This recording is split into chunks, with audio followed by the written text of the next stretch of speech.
Hello, हाय, नमस्कार. कसे आहात तुम्ही? मस्त आहात ना? मस्तच राहा सर्वांना. सर्वप्रथम श्री स्वामी समर्थ. तर आज मी तुम्हाला घेऊन जात आहे राणीच्या बागेमध्ये. बरेचसे व्हिडिओ मला बघायला मिळाले राणीच्या बागेचे विषयातनी, पण मला पण खूप दिवसाचं जायचं होतं इथे. तर म्हटलं चला वेळ काढून जाऊया. तर मुलांना होती संडेची सुट्टी, तर मुलांना म्हटलं जाऊया. ॲक्च्युली आदल्या दिवशीच आम्ही प्लॅन बनवलेला सॅटर्डेला. त्यांना दोघांनाही बघायचं होतं. खूप खूप वर्षापासून बघायचं होतं.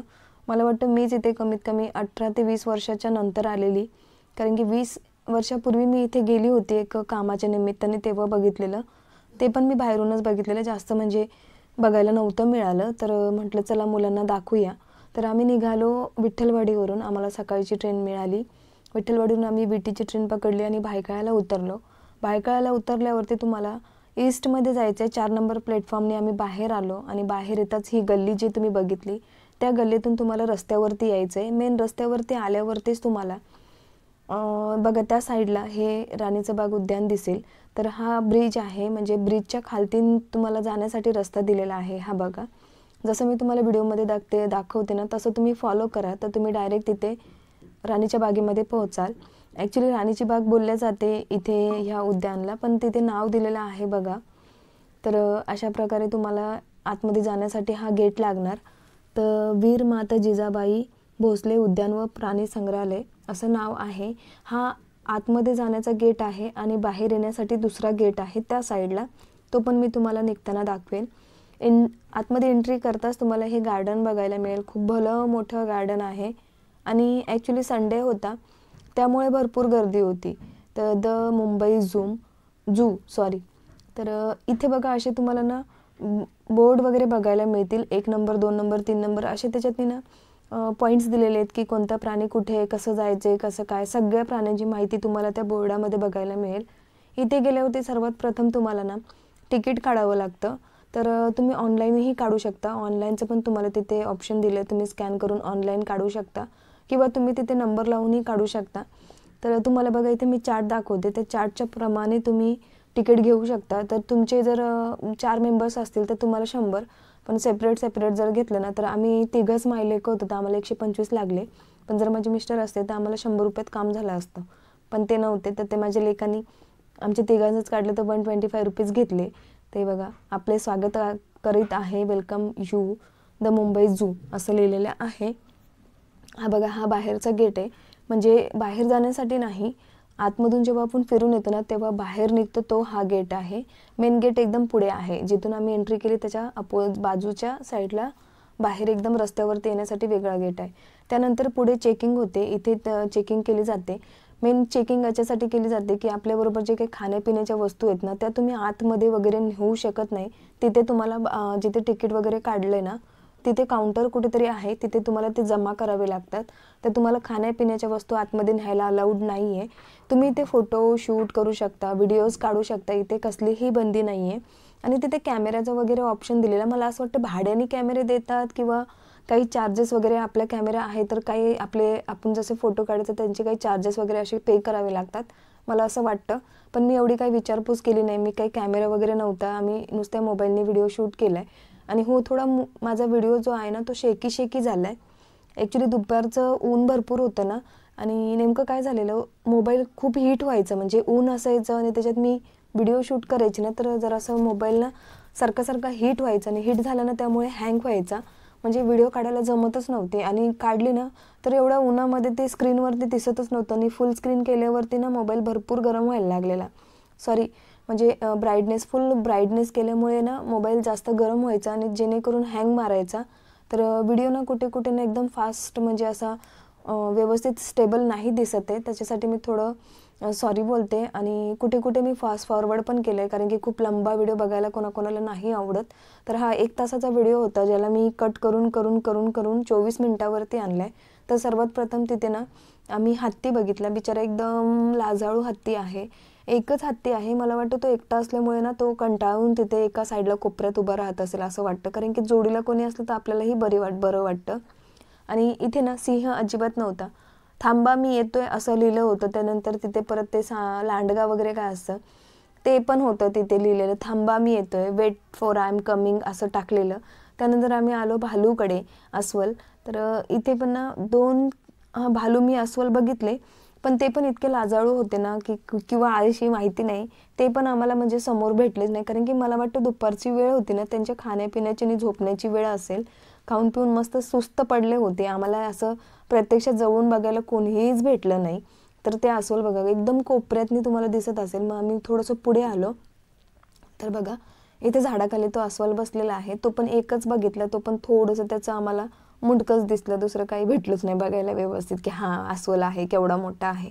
तर बघा तो झाडाच्या सावलीत बसलेला आहे मस्त. होऊ शकतो त्यांना पण गरम होतं, तर गरमीमुळे ते बसले असतील किंवा काहीही रिझन असेल किंवा खाल्लं असेल, सुस्ती येत असेल. तर इथे अस्वल आम्ही बघितला. म्हणजे ना प्राणी संग्रहालयामध्ये जेवढे प्राणी आपल्याला बघायला मिळायला पाहिजेत तेवढे प्राणी मी तिथे काही बघितले नाही आहे.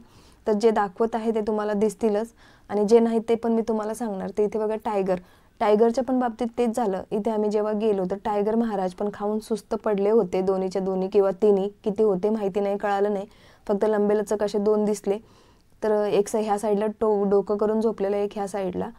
आणि हे तिथे त्यांच्यासाठी ना मला वाटतं आंघोळीसाठी पाणी ठेवलंय. जरा उन्हाळ्यातनी वगैरे त्रास होतो तर त्याच्यामध्ये डुबक्या मारायला बरं आहे त्यांना. आणि खालतून ट्रान्सपरंट काच आहे, तर सगळं आतमध्ये दिसतं व्यवस्थित, म्हणजे एकदम छान असं दिसतं जेव्हा ते त्याच्यातनी येतात. त्यानंतर पुढे आल्यावरती बघा आम्ही इकडे गेलो. म्हणजे तुम्हाला ना तिथे जागेवरती असं दिसेल की कसं जायचं, म्हणजे नंबर वाईज तिथे दिलेलं आहे. 1 नंबर, 2 नंबर, 3 नंबर, म्हणजे लावलं कुठेही नाही आहे ॲरो वगैरे. जे बोर्ड होतं ना त्या बोर्डामध्येच मी वाचलेलं, 1 नंबरने इकडे, 2 नंबरने तिकडे, असं तुम्हाला 1 नंबरला हत्ती आहे, 2 नंबरला सिंह असं वगैरे. त्यानंतर इथे आतमध्ये तुम्हाला एक कॅफे बघायला मिळेल. कॅफेमध्ये तुम्हाला burger, pizza, sandwich, samosa, lassi, cold drinks सगळं मिळणार आईस्क्रीमपासून. तर पण खूप महाग आहे. आम्ही ना 2 पंजाबी समोसे घेतलेले 40 रुपयाला. आणि पंजाबी समोसे म्हटल्यावरती मला वाटलं थोडं काहीतरी वेगळं टेस्ट लागणार. पण नॉर्मल जशी आपली समोशाची टेस्ट असते तशीच होती, काहीही वेगळं नव्हतं. 40 रुपयाला 2 मिळाले. आणि कोल्ड्रिंक्स मिरिंडा मागवलेला मी माझ्या लेकाला आणि मला, 2 मिरिंडा, आणि छोट्याला त्याने आईस्क्रीम वगैरे घेतलेली. तर मग असं 40 रुपयाला कोल्ड्रिंक. आणि हो, इथे एक ना झाड दिसलेलं. ॲक्च्युली हे झाड जे आहे ना, मी ह्या झाडाला पहिले ना महालक्ष्मीला जेव्हा जायची तेव्हा हे झाड तिथे असायचं. तर त्याची जी फुलं असायची ना, त्या फुलांना मी नाव माझ्याकडूनच दिलेलं, कारण की मला नाव माहिती नव्हतं. तर त्या फुलांचं नाव मी ठेवलेलं नागफूल. तर कारण की का माहिती आहे का, त्याच्यामध्ये त्या फुलाचं जर तुम्ही पारखून निरखून बघितलं ना, तर त्याच्यामध्ये एक छोटीशी पिंड दिसते. आणि वरचे जे फूल आहे ना ते असं जसं नागाचा फणा असतो ना तसे दिसतात. तर म्हणून त्या फुलाचं नाव मी ठेवलं होतं नागफूल. पण मला तिथे गेल्यावर कळालं की ह्या झाडाचं नाव आहे कैलासपती. तर मला फर्स्ट टाइम त्या झाडाचं नाव माहिती झालं. त्यानंतर आम्ही निघालो हिप्पो बघायला. हिप्पो काय बोलतात त्याला. तर त्यानंतर तिथे आम्ही तो बघितलेलं, ते झोपलेले होते. त्यानंतर पुढे आल्यावरती आम्हाला मंकीचं हे दिसलं. तर इथे पण 2 जाळ्यांमध्ये ना 2 बॉक्सेसमध्ये मंकी ॲक्टिव्ह होते आणि 2 याच्यामध्ये झोपलेले होते. तर असे बघा ह्या प्रकारे. आणि ते एक बोर्ड पण लावण्यात आलेला, जिथे तुम्हाला स्ट्रिक्टली सांगितलेलं आहे की तुम्हाला त्यांना त्रास द्यायचा नाही किंवा त्यांना हाड किंवा त्यांना हुशफुश काहीच करायला जमणार नाही, मारायला जमणार नाही, दगड मारायला जमणार नाही. तुम्ही जर असं काही केलं तर तुम्हाला 2000 रुपये दंड वगैरे आणि अजून काही कारवाई करण्यात येईल, असं तिथे स्पष्ट बोर्डावरती लिहिलं आहे. जिकडे तिकडेही लिहिलेलं आहे, असं नाही की तिथेच, की काही लोक कसे ना गेल्यावरती हे मार ते मार असं करतात. तर त्याच्यामुळे हे असं दिलेलं आहे. आणि हे बघा, हे असे 1-2-4 ना सोडून बाकीचे सगळे ना झोपाळू होते. आणि इथे हे झाड बघा एवढं मोठं होतं ना, मी हे झाड बघितलं म्हटलं बापरे केवढं मोठं आणि केवढं डेंजर झाड दिसतं. एवढं मोठं झाड होतं. झूमध्ये बघण्यासारखं म्हणजे एवढं काही खास नव्हतं, पण ठीक आहे, मुलांना एक तुम्ही एन्जॉय म्हणून घेऊन जाऊ शकता. तर पुढे आम्ही आलो हे हरिण बघायला.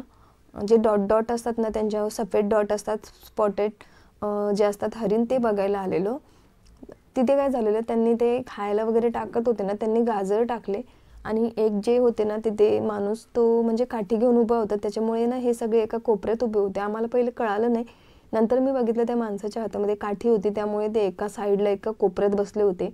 आणि जसेच ते दोघं गेले ना, त्यानंतर ते लोक खाण्यापिण्यासाठी बाहेर आले. हे बघा अशा प्रकारे दिसत असतील तुम्हाला. तर हे हरिण बघितले. मेन गोष्ट ना, मला तिथे ना बटरफ्लायचं ते एरिया गार्डन बघायचं होतं. बटरफ्लायचं गार्डन पण मला भेटलं नाही बघायला.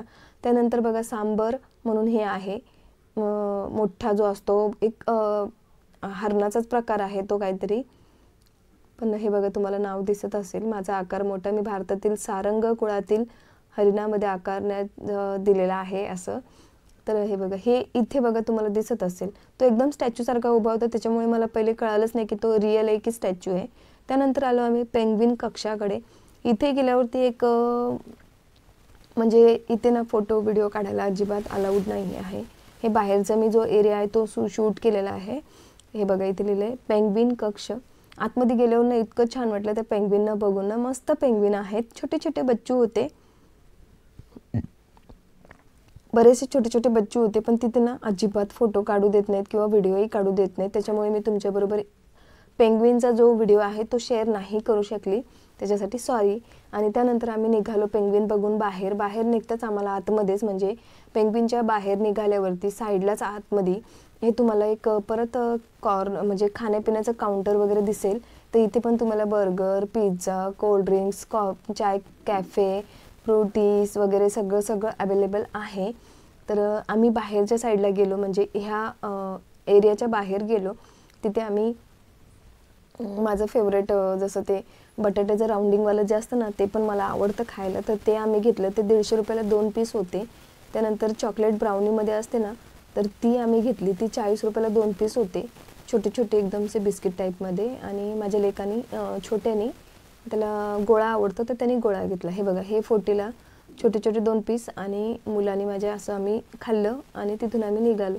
इथे एक प्रॉब्लेम अशी होती ना की इथे ऑनलाईन पेमेंट नव्हतं आणि माझ्याकडे कॅश तेवढी नव्हती, त्यामुळे थोडासा ना त्रास झाला. कुठेही विचारलं तर ऑनलाईन पेमेंटची सुविधा नाहीये सांगितलं, कॅशच मला द्यावी लागली. आणि त्यानंतर आम्ही पेंग्विन कक्षाच्या बाहेरून खाऊन पिऊन निघालो पुढच्या प्रवासाला आम्ही कुठे गेलो ते पण तुम्ही बघा. आणि हो, नवीन जर असाल माझ्या चॅनलवरती तर प्लीज माझ्या व्हिडिओला लाईक, माझ्या चॅनलला सबस्क्राईब अँड जास्तीत जास्त शेअर करायला विसरू नका. तर मला ना ॲक्च्युली बघायचं होतं बटरफ्लाय गार्डन, ते पण मला बघायला मिळालं नाही. मला खूप माझी इच्छा होती म्हणजे बटरफ्लाय कसे ते बघायचे, मोर बघायचे होते, मोर पण मला बघायला नाही मिळाले. बरेचसे प्राणी होते जे बघायचे होते पण ते काही मिळाले नाही. त्यानंतर इथं ना कॅक्टसचे जे प्रकार असतात ना, कॅक्टस जे झाडं असतात त्याचे जे प्लांट आहेत म्हणजे किती क्वालिटीचे आहेत, किती प्रकारचे आहेत, ते सगळं इथं दिलेलं होतं की कोणत्या प्रकारचे कॅक्टसच्या प्रजाती आहेत. तर इथे सगळं लावलेलं होतं, ते आम्ही बघत गेलो. तर मी थोडासा व्हिडिओ काढला आहे जो तुमच्याबरोबर शेअर केला आहे. थोडं मी फास्ट फॉरवर्ड केलं आणि ते वेगळेच झाडं होते. ही मोस्टली झाडं ना मी बाहेर बघितलेली आहे, त्याच्यामधली काही. आणि याच्यामध्ये ना 2 झाडं मला एवढी छान वाटली ना, त्यांचे जे फ्लावर होते ना ते त्या पानामध्येच ते फ्लावर होतं, त्याच्यामुळे मला ते जास्त आवडलं. मी तुम्हाला दाखवते बघा पुढे. तर बघा, हा एक वेगळाच फ्लावर होता. आणि त्याच्यानंतर हे बघा, ज्याच्या विषयात मी बोलत होती ना, हे जे झाड आहे ना ते पानामध्येच ते फूल बनलेलं आहे. त्यानंतर मग आम्ही निघालो पुढे, पक्ष्यांचे नंदनवन असं म्हणून लिहिलेलं आहे. तिथे गेलो. तिथे गेल्यावरती मला मोर बघण्याची खूप इच्छा होती. सफेद मोर, आपला नॉर्मल जो हिरवा मोर येतो तो बघायचा होता. ते पण काही मिळालं नाही, म्हणजे एवढे काही बर्ड्स वगैरे नव्हते. फक्त पोपटांचे खूप प्रकार तुम्हाला इथे बघायला मिळतील. मकाऊ वगैरे काय जे बोलतात ते, राखाडी पोपट असे म्हणजे भरपूर होते. नॉर्मल पोपट, लव बर्ड्स वगैरे असे तिथे होते. तर राखाडी पोपट मी फर्स्ट टाइमच बघितला आहे. राखाडी पोपट जो असतो तो मी आत्तापर्यंत नव्हता बघितला. तर इथे बघा जसं गेलो ना, इथे हे होतं, काय बोलतात त्याला मला माहिती नाही आहे, पण हा एक पक्षी होता. इथे 1-2च होते पक्षी. आणि यांना ना पूर्ण बाजूला जे तुम्ही ओपन बघताय तिथे पूर्ण जाळी लावली आहे, जेणेकरून हे पळून नको जायला म्हणून. आणि तिथेच त्यांच्या खाण्यापिण्याची व्यवस्था केलेली आहे. त्यांच्यासाठी असे लाकडांचे वगैरे हे बांधलेले आहे जेणेकरून ते बसतील वगैरे. आणि त्याच्यानंतर आम्ही आलो पुढच्या सेक्शनला. बघा इथे पोपट होते. पोपटांसाठी ते घरटे म्हणजे असे बॉक्सेस ठेवलेले घरासारखे. आणि इथे पण ना खूप पोपट होते. पण मला पोपटाच्या ना जाती बघायच्या होत्या वेगवेगळ्या. सफेद पोपटामध्ये पण बघायचं होतं, पण सफेद पोपट वगैरे काय मला दिसला नाही. तर बघा अशा प्रकारे त्यांना ना खायला टाकलेलं होतं. डाळिंब, सूर्यफुलाच्या बिया, इथे तर ते काय ऊस वगैरे असतं ते खात होते. त्यानंतर इथे एक जोडी बसलेली होती बघा, खूप क्यूट होती. पोपट बघायला खूप छान वाटले, मला खूप आवडले पोपट, खूप सुंदर पण होते. त्यानंतर आम्ही पुढे आलो. म्हणजे हा पूर्ण नंदनवन जे आहे ते पक्ष्यांसाठीच आहे, पक्ष्यांचं. तर इथे सगळे बर्ड्सच होते ह्या एरियामध्ये. आणि कुठे ना तिथे स्क्विरल पण तुम्हाला बघायला मिळतील. तर हे बघा, असे स्क्विरल पण तिथे खात होत्या. हे बघा अशा प्रकारे. तर तुम्ही जर जात असाल ना तर जरा सुट्टीच्या याच्यामध्ये मुलांना घेऊन जाऊ शकता, पण एवढं तिथे अजून काही एवढे प्राणी वगैरे नाही आहेत तिथे. तर ठीक आहे, तुम्ही एकदा जाऊन व्हिजिट करू शकता ज्यांना जायचं आहे त्यांना. पण खूप छान वातावरण आहे तिथे, एवढं छान मोठं, खूप मोठा एरिया आहे. मला माहिती नाही किती एकर आहे किंवा काय ते मला नाही माहिती, पण खूप मोठा एरिया आहे तो. जेवढं हे प्राणी संग्रहालय आहे ना त्याच्यामध्ये खूप मोठा एरिया आहे, खूप छान जागा आहे. आजूबाजूला झाडं आहेत आणि जरा बसण्यासारखं आहे, फोटोशूट करण्यासारखं पण आहे तिथे. म्हणजे तुम्ही फोटोशूट वगैरे करू शकता, तुम्हाला बंदी नाही आहे, कोणी अडवणार नाही, कोणी तुम्हाला बोलणार नाही की काढू नका किंवा काहीही नाही. फक्त पेंग्विनच्या तिकडे तुम्हाला फोटो आणि व्हिडिओ काढायला अलाउड नव्हतं. त्यानंतर हे बघा इथे लवबर्ड्स होते, छोटे छोटे जे पोपट असतात ना त्या पोपटाच्या जाती आहेत या. खूप छोट्या छोट्या होत्या पण क्यूट होत्या, सुंदर दिसल्या मला त्या पण. मी पहिल्यांदाच बघितलं. म्हणजे काही काही याच्यातले जे पक्षी आहेत ना पोपटाच्या जातीमधले ते म्हणजे राखाडी पोपट असतो तो मी फर्स्ट टाइम बघितला. मकाऊ मी एकदा जीवदानीला गेलेले तेव्हा बघितलेला, जो सगळ्यात मोठा असतो ना तो. आणि हे छोटे छोटे जे पोपट्स आहेत ना ते पण मी फर्स्ट टाइमच बघितले. त्यानंतर आम्ही निघालो बाहेर. तसंच बाहेर निघाल्यावरती पुढे तुम्हाला मी इथं टर्टलचं कक्ष, म्हणजे इथे कासव ठेवलेले आहेत. इथे आम्ही 2-3 प्रकारचे कासव बघितले, काही पाण्यातले, काही जमिनीवरचे. तर हे जे तुम्हाला आता मी दाखवते ते आहेत पाण्यातले, आणि त्याच्या पुढच्या साईडला तुम्हाला जमिनीवरती जे चालतात ते आहेत. म्हणजे 2-3 प्रकारचे इथे कासव ठेवण्यात आलेले आहेत. एरिया खूप चांगला आहे, मस्त, म्हणजे खूप वातावरण चांगलं आहे तिकडे, खूप थंड आहे आणि जरा मनाला अशी एक शांती देणारं वातावरण आहे तिकडे. पण एवढी चिवचिव असते त्याच्यामुळे जरासं आपल्याला हे वाटतं, पण एक निवांतपणा तिथे तुम्हाला जाणवेल. म्हणजे खूप शांत आणि खूप असं एकदम सौम्य वाटतं तिकडे गेल्यावरती, कारण की कसलंही टेन्शन नाही आहे तिथे गेल्यावर. असं वाटेल आपल्याला की आपण मस्त एन्जॉय करतोय, बघतोय. आणि हो, अजून एक सांगायचं तर इथे ना मला साप पण दिसले नाही.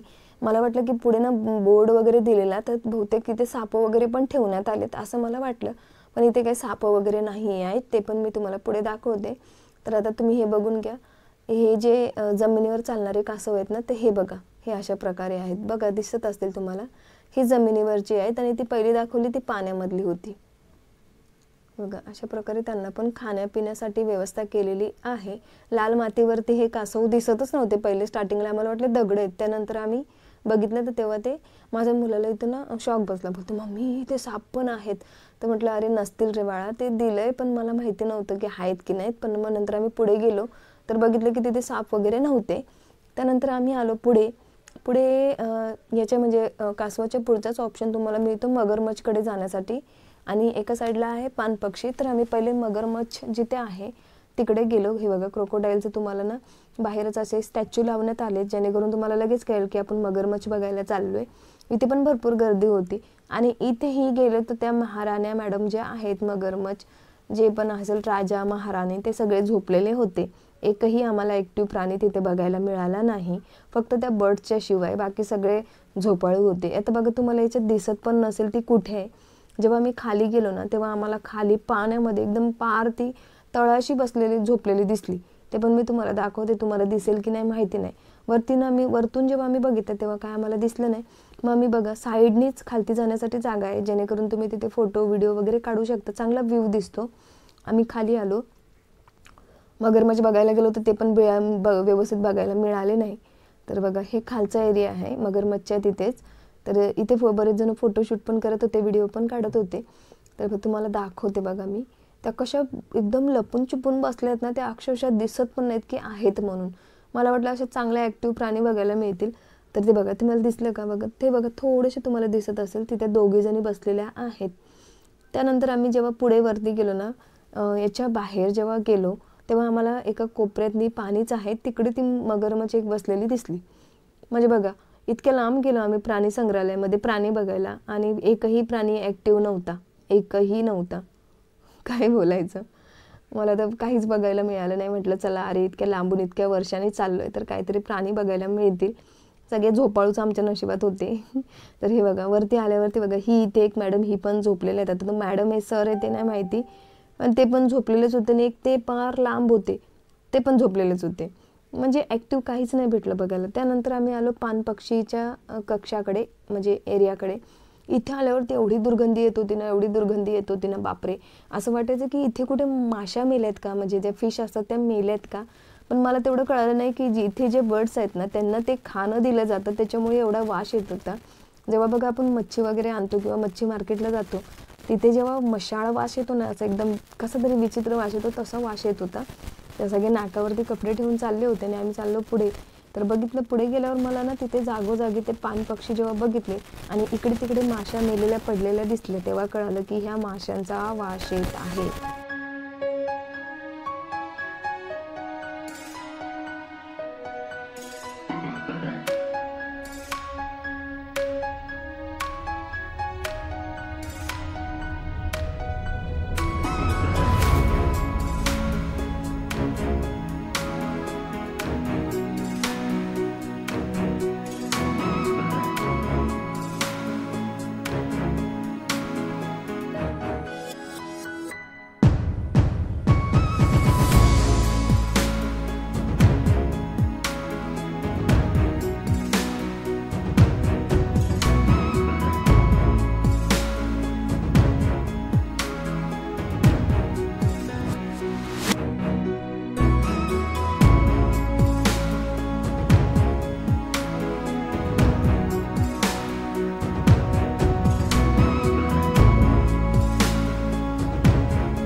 संध्याकाळपर्यंत, मला वाटतं 6 वाजेपर्यंत किंवा चालू असेल. हे टायमिंग नाही बघितला मी एवढा, कारण की खूप गर्दी पण होती, त्यामुळे एवढं काही कळालं नाही आणि विचारपूस झाली नाही. तर जेवढं मला माहिती तेवढं तुम्हाला मी सांगितलं. आय होप तुम्हाला माहिती मिळाली असेल. जर काही राहिलं असेल किंवा काही विचारायचं असेल तर नक्की कमेंट करून मला विचारा. तुमच्या कमेंटला मी रिप्लाय नक्की करणार. त्यापुढे आम्ही आलो बाहेर आणि पाणी पक्षी आहे ना, पान पक्षी, त्याच्या बाजूलाच तुम्हाला मुलांसाठी एक गार्डन होतं खेळण्यासाठी. पण आम्ही आउटसाईडला निघून आलो, त्याच्यामुळे आम्ही परत गेलो नाही. माझ्या लेकाला खेळायला जायचं होतं, पण म्हटलं मी तिकडून आल्यावर खेळायला जाईल, पण ते कसं आम्ही आउटसाईडनी बाहेर निघालो, त्यामुळे परत आम्ही आत नाही गेलो. तर बघा हा बाहेर निघण्याचा गेट, जो तुम्हाला मी स्टार्टिंगलाच दाखवलेला की बघा आतमध्ये एंट्री तिकडून. आणि हे बघा, हे नंबर बघा तुम्ही आतमध्ये जाण्यासाठी. तर एंट्रीसाठी रस्ता त्या साईडला जिकडे चेकिंग वगैरे होते आणि बाहेर निघण्यासाठी इकडे. तर त्यानंतर आम्ही हा बाहेरचा व्ह्यू शूट केला आणि आम्ही निघालो घरच्या रस्त्याला परतीला. तर भरपूर लांबून लांबून मुलं, मला वाटतं स्कूलच्या मुलांची पण ट्रिप इकडे आणलेली होती. बरेच लोक आपल्या स्वतःच्या गाड्या वगैरे घेऊन येतात, जे आजूबाजूला राहतात ते. आणि काही लोकांचे 2 व्हीलर पण बघितले आम्ही. तर म्हणजे अशा प्रकारे आहे. आणि आम्ही विटीला गेलो भायखळ्यावरून, कारण की गर्दी असते, त्यामुळे आम्ही विटीला गेलो. आणि विटीवरून आम्ही बदलापूरची गाडी पकडली. बदलापूरच्या गाडीने आम्ही विठ्ठलवाडीला उतरलो आणि फायनली आम्ही घरी पोहोचलो. तर हा होता माझा छोटासा व्हिडिओ. I hope